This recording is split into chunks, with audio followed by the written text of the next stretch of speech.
میں نے پہلے 2017 کے اندر ہمارے ہاں 30 مساجد تھی میرے حلقے کے اندر. میں نے وہاں پہ پہلے ڈرم انسٹال کیے اور ان ڈرموں کے اوپر لکھ دیا کہ مقدس اوراق اور شہید قرآن پاک کا آپ اس میں ڈالیں. ہم ہر تھرسڈے کو وہاں سے کلیکٹ کر لیتے تھے اور پھر جو مسجد میں نے جگہ بنائی تھی وہاں رکھتے تھے.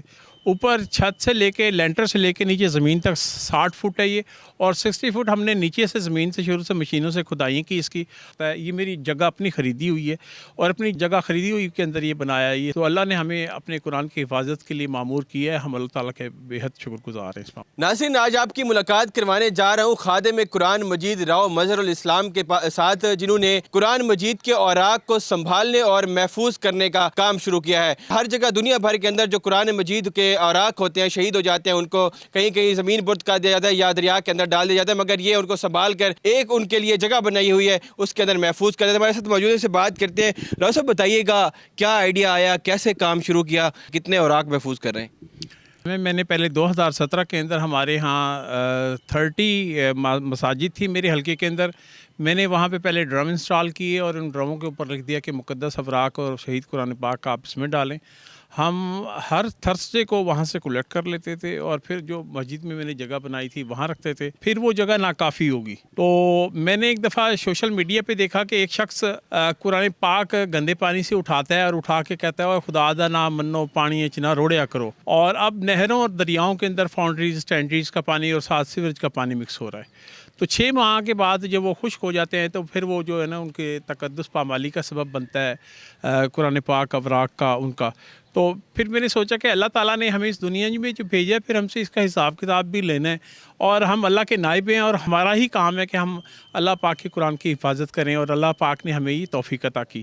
اچھا, یہ قرآن محل آپ نے کھڑا کر دیا ہے, اس کے اندر کیا چیز ہے, کتنا گہرا ہے, کتنا اونچا ہے, اور کتنے قرآن مجید کے اوراق آپ نے اس کے اندر ڈالے ہوئے ہیں؟ دیکھیے یہ تقریباً 60 فٹ ہے. یہ اوپر چھت سے لے کے لینٹر سے لے کے نیچے زمین تک 60 فٹ ہے یہ, اور 60 فٹ ہم نے نیچے سے زمین سے شروع سے مشینوں سے کھدائی کی اس کی, اور پھر کنکریٹ ورک کیا اور سریے ڈالے, اور سٹیل ورک کرنے کے بعد نیچے ہم نے بیس میں بیم بنائے, اور بیم بنانے کے انہی بیموں کے اوپر ہم نے اس بلڈنگ کو کھڑا کیا. ہر 10 فٹ کے اوپر بیم ہے, اور ہر 10 فٹ کی کنسٹرکشن کے بعد چاروں طرف سے بیم ڈلا ہوا ہے تاکہ اس کی زیادہ حفاظت ہو اور زیادہ مضبوط ہو. تو اس کو ہم نے سیکورٹی پرپس کے تحت بھی ساری چیزوں کو دیکھا کہ ہر کسی کی دسترس میں نہ ہو. یہ میرا یہاں پہ جو ملازم ہے بشیر احمد, جو قبرستان کی بھی نگرانی کرتا ہے, یہ میری جگہ اپنی خریدی ہوئی ہے, اور اپنی جگہ خریدی ہوئی کے اندر یہ بنایا ہے. یہ سارا بڑا مہنگا علاقہ ہے تو اس کے اندر یہ قرآن محل بنایا ہے, اور یہ میری دسترس میں ہے, یہ بشیر کی. تو اللہ نے ہمیں اپنے قرآن کی حفاظت کے لیے مامور کیا ہے. ہم اللہ تعالیٰ کے بے حد شکر گزار ہیں اس معاملے میں. اچھا, اس کے اندر پوری ٹیم کتنی آپ نے رکھی ہوئی ہے, اور کتنے ہی باکسز انسٹال ہیں, اور منتھلی بیس پہ کلیکٹ کرتے ہیں, ویکلی کرتے ہیں, کیا پروسیجر ہے؟ دیکھیے ہمیں جب کہیں سے کال آتی ہے, جو ہمارے ڈرم لگے ہوئے ہیں مساجد کے باہر, ایک تو وہ ورکنگ میں ہیں, ہم وہاں سے وہ کلیکٹ کر لیتے ہیں. دوسرا یہ کہ ہمیں جب کوئی کہیں سے کال آتی ہے کہ جی ہمارے پاس مقدس اوراق اور قرآن مجید ہیں, ہم یہ کہتے ہیں کہ جی بے شک آپ ہمیں بھیج دیں, ہم اس کا رینٹ پے کر دیتے ہیں. اور اگر ان کے پاس خود بھیج دیتے ہیں تب بھی ہم رکھ لیتے ہیں. ادروائز ہماری اپنی گاڑی ہے, ہم نہیں دیکھتے کہ ہماری کون سے والی گاڑی ہے. ہمیں تو مقصد یہ ہے کہ اللہ نے گاڑیاں دی ہیں, ہم وہ گاڑیوں کے ذریعے بھی, اور ایک لوڈر رکشہ بھی رکھا ہوا ہے, اس کے اندر میرے بچے بھی کام کر رہے ہوتے ہیں, میرے ساتھ جو کام کر رہے ہوتے ہیں میری ٹیم ہے وہ بھی کام کر رہے ہوتے ہیں. تو ہم جا کے خود وہاں سے لے کے آ جاتے ہیں. ادروائز لوگ بھی ہمارے پاس بھیج دیتے ہیں, پھر ہم اوپر سے اس کے اندر محفوظ کر لیتے ہیں. جی, میں دیکھ رہا ہوں یہاں پہ قبرستان ہے, قبریں موجود ہیں, قبروں کے اندر یہاں پہ قبرستان میں اس محل کو بنانے کی کیا ضرورت پیش ہے؟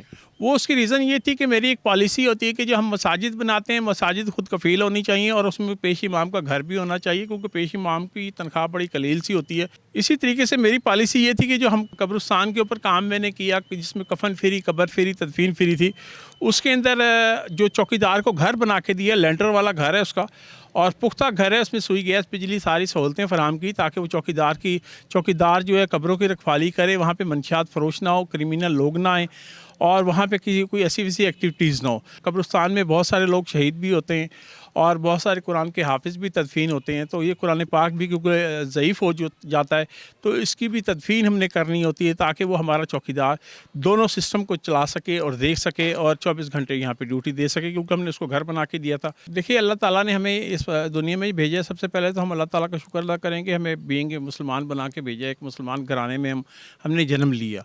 تو اللہ نے ہمیں شعور دیا، ہمیں اپنے ہاتھوں سے کرنا چاہیے۔ دوسرا میری قبرستان سے وابستگی ہے، میں 200 سے زیادہ لوگوں کو، بڑے بڑے لوگوں کو، صنعت کاروں کو، ججز کو، بیوروکریٹس کو، بہت بڑے بڑے لوگوں کو میں اپنے ہاتھوں سے تدفین کر چکا ہوں کہ جب ہم یہاں سے تگودو کر کے چلے جائیں گے تو اللہ تعالیٰ ہماری بخشش کا سبب بنیں گے، اور اللہ تعالیٰ ہماری بخشش کریں گے تو ہمیں ایسے کام ضرور کر کے چاہیے تاکہ جو ہماری بخشش کا سبب ہو۔ اس طرح کے فلاحی کام آپ کر رہے ہیں اور لوگوں کو کیا پیغام دیں گے، کس طرح سے وہ شروع کریں؟ اگر قرآن محل کوئی تعمیر کرنا چاہتا ہے اس سے ویڈیو کو دیکھ کے تو وہ کیسے کر سکتا ہے، کیا پروسیس ہے اس کا؟ دیکھیے میرے ایک عزیز ہیں نواب شاہ کے اندر، سندھ کے اندر، انہوں نے جب میرے اس پروجیکٹ کو دیکھا تو انہوں نے بھی وہاں پہ شروع کر دیا، اور وہ بھی قرآن محل مل کے بنا رہے ہیں۔ میں یہ نہیں کہتا کہ چلو اللہ تعالیٰ نے مجھ سے بنا دیا، میں جو کوئی بھی پروجیکٹ جب میں بناتا ہوں میں لوگوں کو نہیں کہتا مجھے چند آتے ہیں، میں کام شروع کر دیتا ہوں، اللہ تعالیٰ میرے اس میں حامی و ناصر ہوتے ہیں، اور اللہ تعالیٰ ہی سے مانگنا چاہیے۔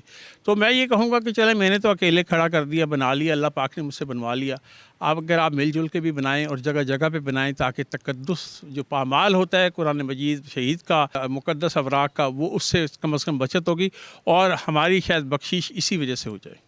جی بہت شکریہ ناظرین، آپ نے دیکھا کس طرح سے راؤ مظہر الاسلام نے قرآن کی حفاظت کا ذمہ اپنے سر لیا ہے، ان کو اس کو پورا کر رہے ہیں۔ قرآن محل آپ میرے پیچھے دیکھ سکتے ہیں، انہوں نے بنا دیا پورا، اور اس کے اندر قرآن کے جو مقدس اوراق ہیں ان کی حفاظت بھی کی جاتی ہے اور پورے شہر سے کلیکٹ بھی کیا جاتا ہے، اور اس کے ساتھ ساتھ انہوں نے کفن فری، قبر فری اور دیگر پروجیکٹس بنا کے بھی فلاحی کام اپنے کر رہے ہیں، اور یہ سبق دے رہے ہیں، یہ پیغام دے رہے ہیں کہ ہماری جو آخری آرام گاہ ہے وہ یہ قبرستان ہے، ان سے لگاؤ، یہاں پہ بیٹھنا اور آنا یہ ہمارے لیے باعث فخر ہے۔ جی